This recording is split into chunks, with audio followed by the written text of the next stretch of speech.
Marwadi university మంచి భవిష్యత్తు కోసం తెలుగు విద్యార్థులు ఇష్టపడే యూనివర్సిటీ. కాల్ 9059052378 9059052379.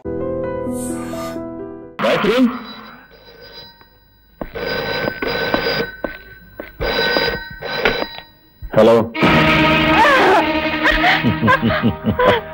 మోహన్, అనవసరంగా నీ పెళ్ళాన్ని వెతుకుతూ ఇల్లంతా గాలించాల్సిన అవసరం లేదు. ఆమె ఇప్పుడు నా పక్కనే ఉంది.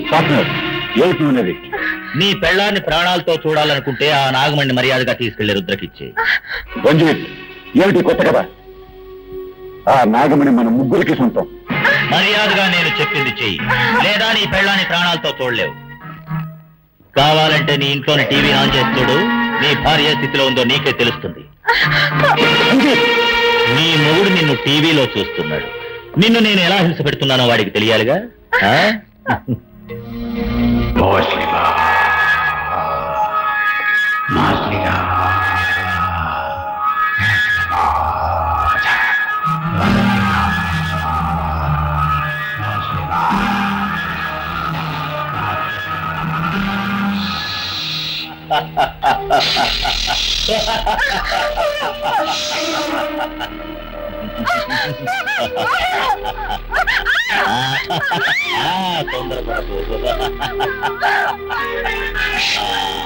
మోహన్, చూసావా నీ భార్య స్థితి ఎలా ఉంది?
నీ నాగశక్తిని నా దగ్గర చూపిస్తున్నావా? ఈ గరుడ శక్తి నా దగ్గర ఉన్నంత వరకు ఆ యముడు కూడా నన్నేమీ చేయలేడు. ఇప్పుడు నేనేం చేస్తానో చూడు.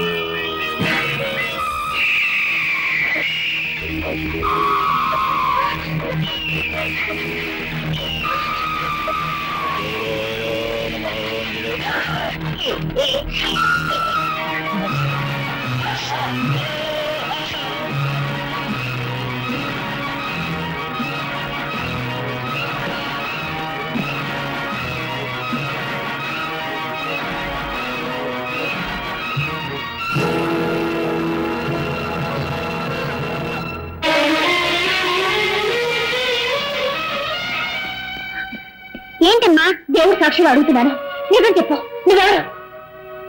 రాజా. లోకంలో నేను రాజావి, కానీ నీలో ఉన్న శక్తి నాగశక్తి. పుట్టిలో ఉండవలసిన నువ్వు నా బిడ్డ దేహంలో ఉండడానికి కారణం ఏంటి?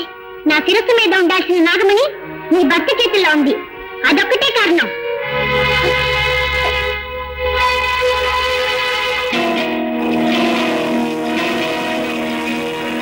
ఒకరికైతే ముగించాను, ఇక మిగిలిన వాళ్ళని కూడా అంతం చేస్తాను.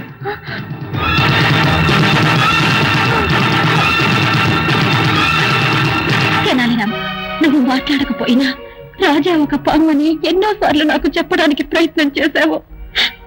నేనే అది అర్థం చేసుకోలేకపోయాను.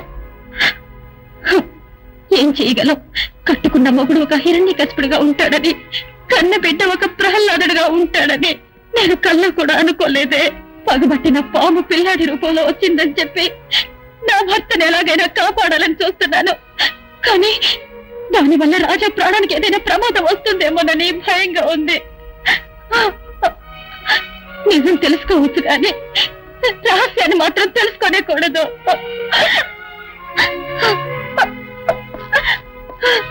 అయితే నువ్వు ఇక్కడికి ఎలా వచ్చావు? అది అలా ఉంచండి. ఆ రంజిత్ ఏదో నాగమణి అని చెప్పాడే, ఏమిటో విషయం? ప్లీజ్ అది మాత్రం అడగొద్దు, అది నా పర్సనల్ మ్యాటర్. సరే, నువ్వు ఆ రంజిత్ దగ్గర నుంచి ఎలా తప్పించుకున్నావు? రాజా వచ్చి కాపాడాడు. మన రాజానా? కాదు, నాగరాజు.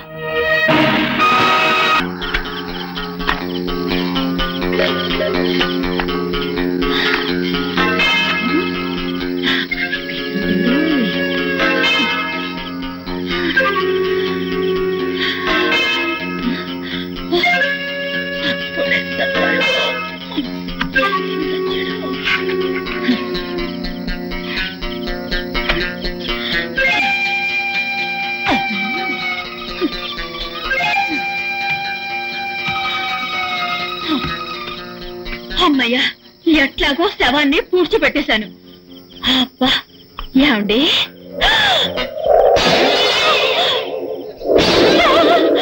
డెడ్ బాడీ ఇక్కడే ఉంది.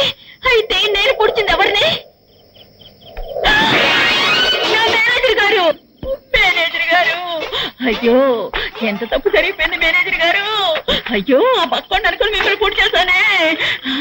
నేను వేసి బెట్కి బుక్కు గిక్కు తెగిపోయిందో ఏమో. మేనేజర్ గారు, నన్ను క్షమించండి, నన్ను క్షమించండి మేనేజర్ గారు. అమ్మా, బతుకుండగానే పుచ్చిపెట్టావు కదే. నన్ను క్షమించండి సార్, అంతా ఈ వ్యధ వల్ల వచ్చి పడింది. చచ్చి కూడా సాధిస్తున్నాడే. వీడిని కాల్చవద్దు, పూడ్చవద్దు, కొట్టి కొట్టి కొట్టి కొట్టి చంపుతాను. చెయ్యి ఈ చెప్తా. నిన్ను నిన్ను నిన్ను మళ్ళీ బతికేవా? ఏంటా నవ్వు? నేను ఏ లోకంలో ఉన్నాను? భూలోకంలోనే ఉన్నావు. రే, అప్పుడు షాట్ తో ఠమాల్మని తెచ్చావు, ఇప్పుడు టపటమా టపటమా కొట్ట ఠమామని తెచ్చావురా.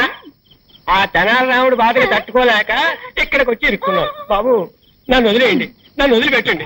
బతుకుంటే మనుషులకైనా తినొచ్చు. వాడు మనల్ని వదిలిపెట్టినా నేను నిన్ను వదలను బాబా. మిస్టర్ మోహన్, నాగమణి నమ్ముతానని నేను మాటిచ్చింది నిజమే, కానీ ఆ డీలింగ్ పూర్తయ్యే లోపల మనలో ఎవరో మన పార్ట్నర్ రంజిత్ ని చంపేశారు. Stop it. నువ్వు నన్ను అనుమానిస్తున్నట్టున్నావు. నేను మీలాగా ఐఎస్ఐ ముద్ర వేయించుకుని దుర్మార్గుని కాదు. మీకు ద్రోహం చేయాలని ఆలోచన నాకు లేదు. అదే నిజమైతే మీరే నాగమణి నమ్మి నాకు రావాల్సిన డబ్బు నాకు ఇచ్చేయండి. నీకు కావాల్సిన డబ్బేగా, ఇంకో 10 రోజుల్లోగా సెటిల్ చేస్తాను. వచ్చే శివరాత్రిలో అన్ని చూపిస్తాను. It's a promise.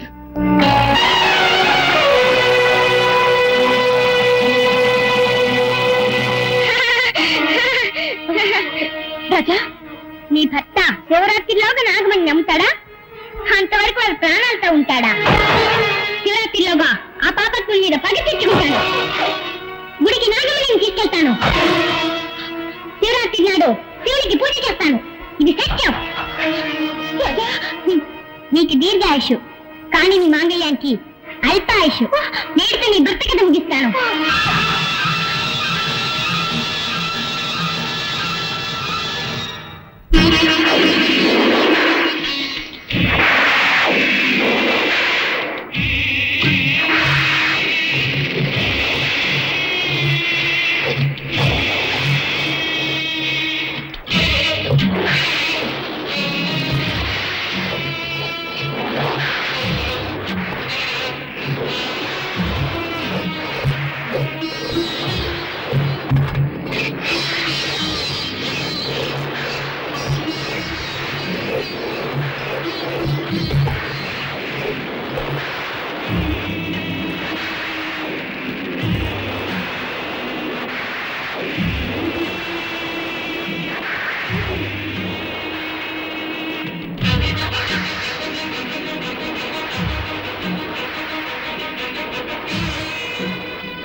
అమ్మా, నీకు చందనం పూశాను, పసుపు రాశాను, పాలతో పన్నీటితో అభిషేకం చేసి నిన్ను సంతోషపరిచాను.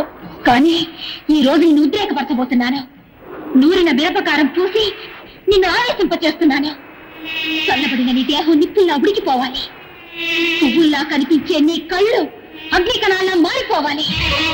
శాంతమూర్తివైన నువ్వు దుర్గాదేవిగా మారిపోవాలి. పగ తీర్చుకోవడానికి వచ్చిన ఆ పావు నా భర్తని సమీపించకుండా నువ్వే ఆపాలి, నా మాంగళ్యాన్ని నువ్వే కాపాడాలి. అందుకోసమే ఇలాంటి ఘోరాన్ని చేస్తున్నాను. నన్ను క్షమించు తల్లి, నన్ను క్షమించు.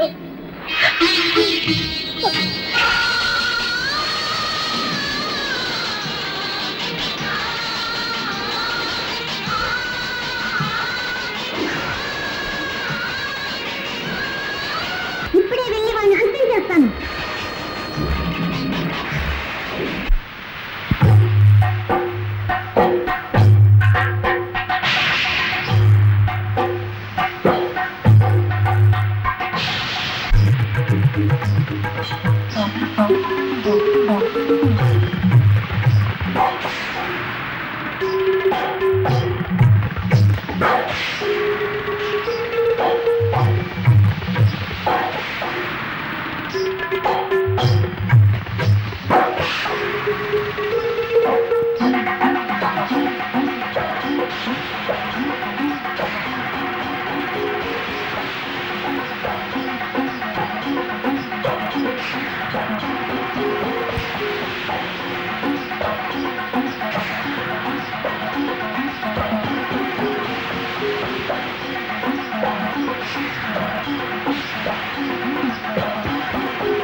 తల్లి పరాశక్తి, నా భర్త చేసిన తప్పుకి తగిన శిక్ష విధించా.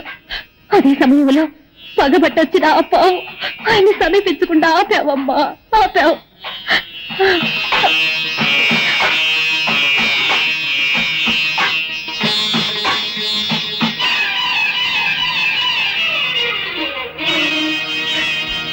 పాపాత్ముడికి దేవతలే తోడైనప్పుడు పాప పుణ్యాల గురించి ఆలోచించడంలో అర్థమే లేదు. ఇప్పుడే వెళ్తాను, ఈ నాగశక్తి ఏమిటో నిరూపిస్తాను. ఆ అమ్మవారిని సంహరిస్తాను, గుడిని నీలమట్టం చేస్తాను, ఊరిని నాశనం చేస్తాను.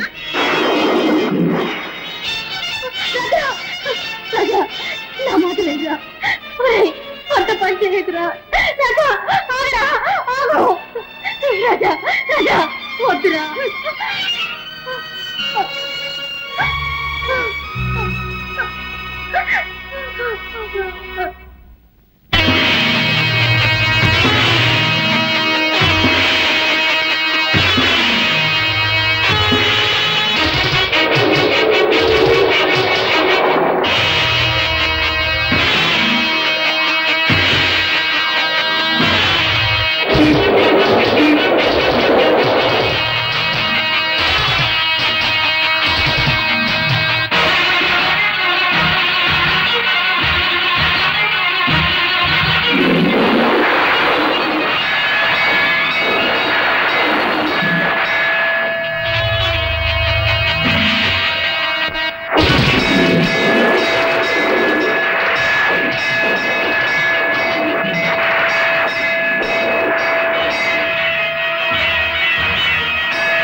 రాజా రాజా ఇదిగో పాలు తాగు. ఇది నేను శత్రువుగా ఇవ్వడం లేదు, తల్లిగా ఇస్తున్నాను, తాగు.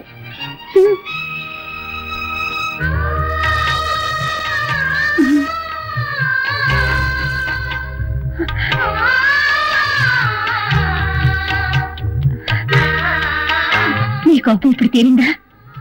నాకెప్పుడూ నీ మీద కోపం లేదు. నా కోపం అంతా నీ మొగుడి మీదే. నా మీద నీకు కోపం లేదు కదా? అయితే ఈ తల్లికి ఒక వరం ఇస్తావా? నీకోసం నేనేమైనా చేస్తాను. మాట తప్పవుగా? నాకు నాలుకలే రెండు, మాట ఎప్పుడు ఒకటే. కోరుకో, ఏం కావాలో. ఏ స్త్రీ అయినా సుమంగళిగా కావాలనే కోరుకుంటుంది. దయచేసి నాకు వరం ఇవ్వు. అలా అంటే నా మెడలో మాంగళ్యం ఉన్నంత వరకు నా భర్తను నువ్వు చంపకూడదు. ప్రమాణం చెయ్యి. చెయ్యి. సంతరంగా నన్ను ఇరికించేశావు కదూ? సరే, నీ మెడలో మాంగళ్యం ఉన్నంత వరకు నీ భర్తను నేను చంపను. ఇది సత్యం.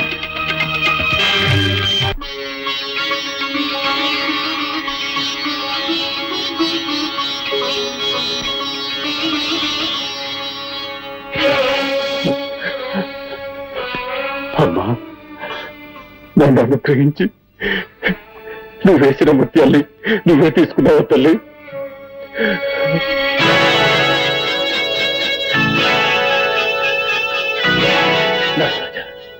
నువ్వు భక్తుల హృదయాల్లో మాత్రమే కాదు, భగవంతుల రూపాల్లో కూడా ఉన్నావు.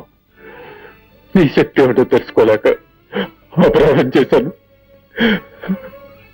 నన్ను క్షమించు, క్షమించు. నారాజా, నీ దగ్గర దోచుకున్న నాగమణ్ణి ఇప్పుడు తీసుకొచ్చి నీ గుడిలో అప్పచెప్పేస్తానయ్యా, అప్పచెప్పేస్తాను. ఆగో.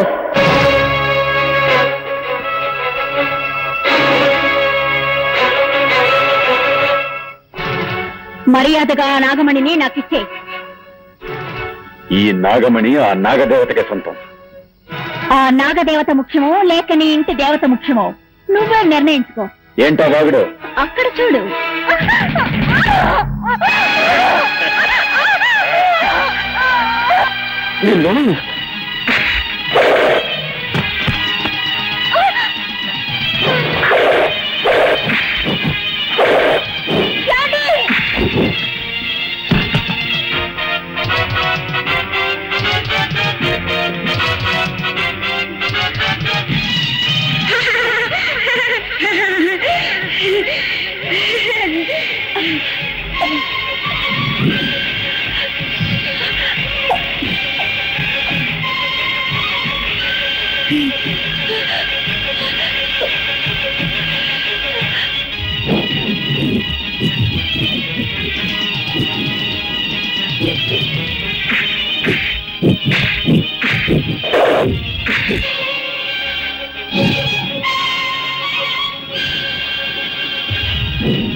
నీ భర్త నేను చంపను, ఇది సత్యం.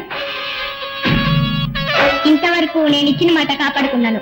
ఇప్పుడు తాళి నీ మెళ్ళో లేదు, నా చేతిలో ఉంది. రాజా, నీ కళ్ళెదిటే నీ మొగుడిని చంపబోతున్నాను.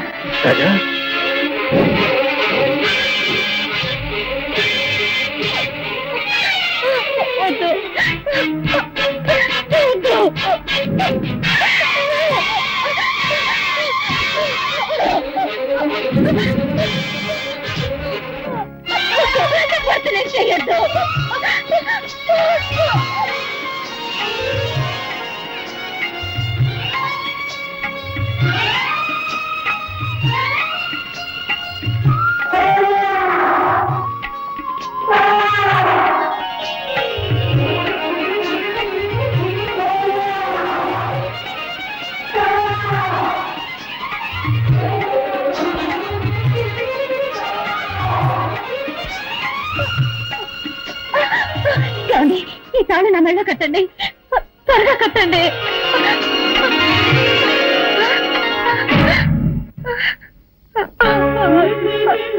నాగరాజ, నిన్ను చంపినిద్దరిని నువ్వు పగ తీర్చుకున్నావు. ఈయన హంతకులకు తోడుగా ఉన్నాడే తప్ప హంతకుడు కాదు. ఈయన మీద నువ్వు పగ తీర్చుకోకూడదు. ఒక భక్తురాలైనా ఈమె పసుపు కుంకాలు నాశనం కావడానికి నువ్వు కారణం కావచ్చా? కేవలం డబ్బు కోసం చెయ్యకూడని పాపం చేశాను. ఇప్పుడు నా తప్పు నేను తెలుసుకున్నాను. నన్ను క్షమించు, నన్ను క్షమించు. నీ నాగమణిని నీకే అప్పగిస్తున్నావు, తీసుకో. నాకు మాంగళ్య భిక్ష పెట్టవయ్యా. నాగరాజా, ఇదిగో నీ నాగమణి.